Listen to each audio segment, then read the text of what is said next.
తాకట్లో ఉన్న మీ బంగారాన్ని విడిపించి ఆ రోజు ఆన్లైన్ రేటుకి కొంటాం. Sharma gold company. నమస్కారం, వెల్కమ్ టు సుమన్ టీవీ. నేను గీతాంజలి. ప్రస్తుతం మనతో పాటు భారతీయ శంకర పీఠం వ్యవస్థాపకులు, ప్రముఖ ఆధ్యాత్మికవేత్త, జ్యోతిష్యులు, బ్రహ్మశ్రీ అన్నవరపు తిరుపతి మూర్తి అవధాని గురువు గారు ఉన్నారు. వారితో మాట్లాడదాం.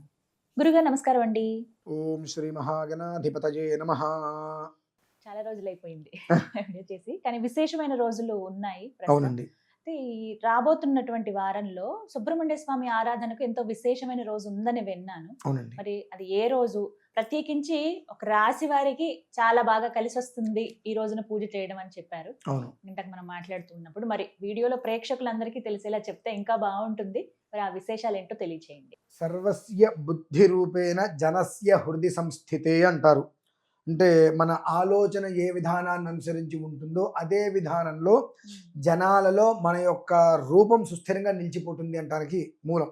సుబ్రహ్మణ్యేశ్వర స్వామి వారికి 31వ తారీఖు బుధవారం మొదలుకుంటే 9వ తారీఖు వరకు విశేషమైన పర్వదినాలు. కొలిచిన కొంగు బంగారం చేసేస్తాడు ఆయన. అటువంటి పర్వదినాలు. అందులోనూ కూడా చాలా విశేషంగా మంగళవారము, ఆశ్లేష నక్షత్రము, చవితి కూడా కలిసి వచ్చినటువంటిది 6వ తారీఖు. ఇప్పుడు ఈ జనవరి 6. చవితి, ఆశ్లేష నక్షత్రము, మంగళవారం 3 కూడా కుజ సంబంధం, సర్ప సంబంధం. ఈ 3 ఇది ప్రధానంగా ఎవరికి ఉపయోగిస్తుంది అంటే కర్కాటక రాశి వారికి అండి. కర్కాటక రాశి. ఈ కర్కాటక రాశి వారికి అడుగడుగున అవమానాలు, అడుగడుగున అపనిందలు, అన్ని గడప అవతలు ఉంటాయి. అవి లోపలికి రావు, వీళ్ళు వెళ్తే అందవు. కొంతమంది అంటారు చూసారండి, చేతికి కలుపుకున్నటువంటి ముద్ద కూడా నోటి వరకు చాగిపోతుందని చెప్పి. అలాంటి పరిస్థితులు కర్కాటక రాశి వారికి పాపం ఎక్కువగా భిన్నానికన్నా, అంటే ఏకంలో భిన్నత్వం అంటారు, దానికన్నా ఎక్కువగానే పాపం నడుస్తున్నాయి. లాస్ట్ టైం మనం కర్కాటక రాశి గురించి చూసింది కూడా, చేసింది కూడా ఎంతోమంది. గురుగారు, మిమ్మల్ని ఎప్పుడు కూడా ముఖాముఖిగా చూడకపోయినా నా కుటుంబంలో మీరు 10 రోజులు ఉంటే మా ఇల్లు విధానం మీకు తెలుస్తుంది, అలా మీరు చెప్పినట్టే చెప్పారండి మా గురించి అని చెప్పి ఎంతమంది చెప్పుకొని వాళ్ళ ఆ చెప్పుకోవడంతో చాలా బాధలు పోయినట్టుగా నేను భావించా. అలా అటువంటి ఆ కర్కాటక రాశి వారు పడుతున్నటువంటి ఏదైతే కనుక సమస్యలు ఉన్నాయో దాని నుంచి బయటపడేటువంటి స్థితి వాళ్ళకైతే ఉందండి. దివ్యమంగళ యోగము అంటారు, భవ్యమంగళ యోగం కూడా అనవచ్చు.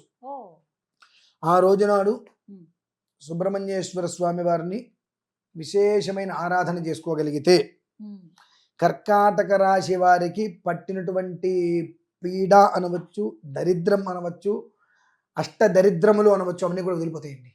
ఆ రోజు నుంచి ఒక్కొక్కటి దిగిపోతూ ఉంటాయి. వారికి మంచి యోగం అనేటువంటిది సౌభాగ్య యోగం. సౌభాగ్యం అంటే స్త్రీలకే కాదండి, పురుషులకు కూడా. ఎలా అవుతుందండి సౌభాగ్యయోగం? అంటే భార్యకి సంబంధించింది. అతను నిలబడితేనే కదండి ఆ ఇంటికి సౌభాగ్యము. ఆవిడ బొట్టు పెట్టుకోవడం సౌభాగ్యం కాదు, అతను నిలబడితేనే ఆ ఇంటికి సౌభాగ్యం. సౌభాగ్యం అనేటువంటి మీనింగ్ ప్రధానంగా పురుషుడే అండి. ఆ పురుషుడు పడేటువంటి కష్టాల వలన, వివాహం చేసుకున్న కష్టాలు, వివాహం జరగక కష్టాలు, దగ్గరకు చాగిపోయి కష్టాలు, ఉద్యోగంలో ఎదగలేక కష్టాలు, అన్ని రకాల సమస్యలు కూడా కర్కాటక రాశి వాళ్ళని అలా పట్టేసింది. అందులో నుంచి కర్కాటక రాశి ప్రధానం. ఆ కర్కాటక రాశి వారు ఇంతకాలం నుంచి పడుతుంటున్న వాటి నుంచి బయటపడి జనవరి, ఫిబ్రవరిలోనే సౌఖ్య యోగాన్ని కూడా వాళ్ళు చూసేటువంటి భాగ్యం అయితే ఉందండి అక్కడ. మరి ఏం చేయాలంటారు ఆ రోజున వారు? ఒకటి, ఎక్కడైనా సరే సుబ్రహ్మణ్యేశ్వర స్వామి వారికి ఆశ్లేష నక్షత్ర శాంతి, ఆశ్లేష బలి కాదండి, ఆశ్లేష బలి అనేటువంటిది 100కి 90 మందికి 99 మందికి అర్హత లేదు, ఉండదు. అదేవరో ఒకరికి మాత్రం ఎక్కడో అర్హత ఉంటుంది. ఆశ్లేష నక్షత్ర శాంతి అనేటువంటిది ఉంటుంది. ఎక్కడైనా ఆ ఒక్క శాంతిని వాళ్ళు కనుక నిర్వర్తించుకోగలిగితే ఆ రాత్రి తెల్లవారేలోపు ఖచ్చితంగా ఎంతోమందికి సర్పం అనేటువంటిది పుట్టలోకి వెళ్ళిపోయినట్టుగా స్వప్నంలో కూడా దర్శనమిస్తుంది. అంటే మీకు ఉన్నటువంటిది అన్నీ కూడా ఇక నేను తీసుకువెళ్ళిపోయే లోపలికి, మీకేమీ లేదు అనేటువంటి ఒక విధానంగా స్వామివారి ఒక హామీ ఇస్తారండి. అదే రోజు నాడు మనకు విజయవాడలో సుబ్రహ్మణ్యేశ్వర స్వామి వారి దేవాలయం గురించి, ఒక పుట్ట గురించి చెప్పాం. అది దినదిన ప్రవర్ధమానం చెందుతుంది భక్తులతో ఎంతో మంది. రేపు అందులో మొన్న చెప్పాక మీకు లాస్ట్ టైం 700 మంది సంతానం కలిగింది. అందులో ఒకళ్ళు ఎల్లుండి వస్తున్నారు చెప్పారు. స్వామివారి అనుగ్రహం వల్లే మాకు సంతానం కలిగిందండి, మీరు చాలా వీడియోస్ చేశారు, మాకే బాధ అనిపించింది, మేము ఈసారి వస్తున్నాం అక్కడికి అంటే మాకే అనేటువంటి విషయాన్ని మేము తెలియజేస్తే 10 మందికి అర్థమవుతుంది, దానికోసం కూడా మేము అక్కడికి వస్తామని చెప్పి అన్నారు. అది వేరే విషయం. ఆ రోజు నాడు అక్కడ చేస్తుంది ఏంటంటే అమ్మా, పళని నుంచి ఏదైతే నవపాషాణాలలో అష్టధాతువులలో నిక్షిప్తం చేసినటువంటి విగ్రహం ఏదైతే ఉంటుందో ఆ విగ్రహానికి విశేషమైన అభిషేకం, అంతేకాకుండా అక్కడ 14 తలల సర్పాన్ని అక్కడ ఒక రూపు వేసి ఆ రూపుకి మళ్ళీ విడిగా 14 సర్పాకృతుల్ని ఏర్పాటు చేసి వాటికి విశేషమైన అర్చన జరుగుతుంది. ఇంతవరకు ఆ మంత్రాలు ఎవరు విని ఉండరు. విశేషమైన పాశుపత మంత్రం అక్కడ కూర్చొని ఆ మంత్ర ప్రయోగం చేస్తున్నప్పుడు మంత్రం వినేటువంటి వాళ్ళల్లో కొంతమందికి రోమాలు నెక్కబురుచుకుంటాయి. వెంటనే ఏదో శరీరం అప్పటి వరకు ఇలా నీరసంగా ఉండి ఇబ్బందిగా ఉన్న వాళ్ళు ఒక్కసారి ఏదో విదిల్చి వదిలిపోయినట్టుగా ఇలా నెక్కబరుచుకుని నిలబడేటువంటి స్థితి ఆ రోజు చాలా మంది లైవ్లో చూడగలుగుతారు ప్రత్యక్షంగా. అంత విశేషమైంది. చవితి, ఆశ్లేష నక్షత్రం, మంగళవారం 3 ఏకధాటిగా కలిసి రావడం అంటే ఎన్నో రకాలుగా సమస్యల్ని అధిగమించలేక, సమస్యల్ని తట్టుకొని ఉండలేక సతమతమవుతున్న వారు కర్కాటక రాశిలో ఉన్న ప్రతి ఒక్కరికి కూడా మోక్షానికి మూలం ఆ రోజు నుంచి 9వ తారీఖు వరకు అమ్మది. ఆ రోజు 9వ తారీఖు వరకు జరుగుతుంది. 9వ తారీఖు షష్ఠి ఉత్సవం ఉంటుంది, అది వేరే విషయం మళ్ళీ. కానీ 6వ తారీఖు నుంచి 9వ తారీఖు షష్ఠి వరకు చవితి, పంచమి, షష్ఠి. మనకు నాగుల చవితి అంటారు, శ్రీ పంచమి అంటారు, స్కంద షష్ఠి అంటారు. అంటే శ్రీ పంచమి రేపు వచ్చేదని చెప్పట్లా నేను. మామూలుగా శ్రీ అంటే యోగదాయకమైనటువంటి పంచమి, అలాగే షష్ఠి. ఈ 3 రోజులు కూడా అక్కడ స్వామివారికి విశేష ఆరాధన జరుగుతాయి. అందులో ప్రధానంగా మాత్రం కర్కాటక రాశి వారు అనుభవిస్తున్నటువంటి వాటి నుంచి పరిపూర్ణంగా బయటికి వచ్చి జనవరి నెలలోనే వాళ్ళు చక్కటి సుఖవంతమైన జీవితానికి నాంది వేసుకోగలుగుతారు. ఫిబ్రవరి, మార్చి లేదంటే మరలి వచ్చే ముహూర్తాలలో కొంతమందికి వివాహాలు కూడా అయ్యి జీవితం అనేటువంటిది సార్థకతకి చెంది నిలబడతారమ్మా. అంత విశేషమైనటువంటి పర్వదినం మాత్రం రేపు 6వ తారీఖు ఉంది. ఎక్కడైనా చేసుకోవచ్చు. అక్కడే ఎందుకు చేస్తున్నారండి మరి అంటానికి ఏంటంటే, మనకు మేడి చెట్టు ఉంటుందండి ఒకటి. మామూలుగా మేడి చెట్టు అంటేనే జ్ఞానప్రదాత అని చెప్పి దానికి పేరు.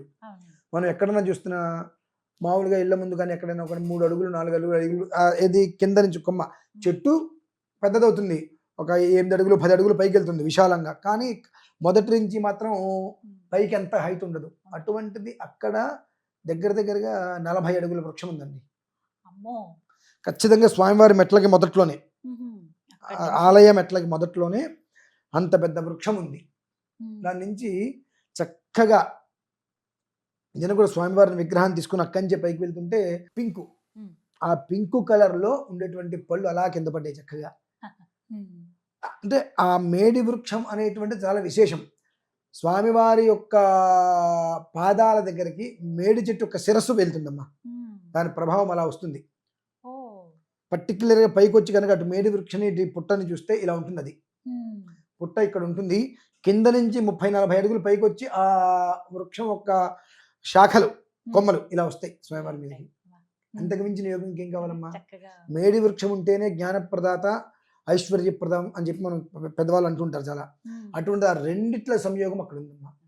కనుకనే అక్కడే నిర్వహించడానికి నేను మూల కారణం ఏమిటి అంటే, శక్తియుత క్షేత్రంగా ఉంటుంది, రహస్యకృతంగా ఉండేటువంటి శక్తియుత క్షేత్రం. అక్కడికి వచ్చిన వాళ్ళకి మాత్రమే ఆ అనుభూతిని పొందగలుగుతారు. ఇక్కడ నేను చెబితే కాదు, ఇక్కడికి వచ్చిన ప్రతి ఒక్కరు కూడా అనుభూతిని పొందిన వారు ఉన్నారు చాలా మంది. కాబట్టి అక్కడ అనేటువంటిది నేను దగ్గరుండి నిర్వర్తిస్తున్నా. ఎక్కడైనా చేసుకోవచ్చు ఆ విధానం.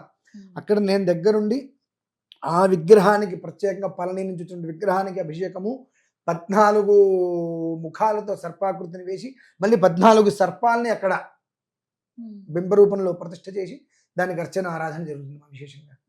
అది ఆ రోజు ఉదయం 8:30కి ప్రారంభం అవుతుంది, 9 గంటలకు అవుతుంది. పూర్తయ్యేటప్పటికి దరిదాపుగా 1:30, 2, 3 కూడా అయినా ఆశ్చర్యపోకుండా ఆ రోజు 14 సర్పాకృతికి సంబంధించిన హోమం జరుగుతుంది. కర్కాటక రాశి వారికి ఉన్నటువంటి ఏదైతే కనుక శారీరక మానసిక శ్రమకి ఫలితాలు లేకుండా ఇబ్బందులు పడుతున్నారు, వాళ్ళందరికీ కూడా సమగ్రమైన ఫలితానికి నాంది అమ్మ ఆ రోజుతో. అమితంగా చక్కగా చెప్తా. వీలున్న వాళ్ళు జనవరి 6వ తారీఖు నామాలకొండ విజయవాడ అండి. అక్కడికి వెళ్ళి సుబ్రహ్మణ్య స్వామివారు ఎంచుకున్నటువంటి ప్రదేశం అది. ఎంతో పెద్ద పుట్ట ఉంటుంది. ఎంతో మంది అక్కడికి వెళ్ళి సంతాన భాగ్యాన్ని పొందారని చెప్తారు. మరి మంగళవారం రోజు చాలా విశేషంగా స్వామికి అనుకూలమైనటువంటి నక్షత్రం కావచ్చు, ఆ రోజు చవితి ఉంది, మంగళవారం అన్ని స్వామికి ఇష్టమైనవే. మరి ఆ రోజున దర్శించుకునే ప్రయత్నం అయితే చేయండి. చాలా సంతోషం గురుగారు, నమస్కారం. పరమేశ్వర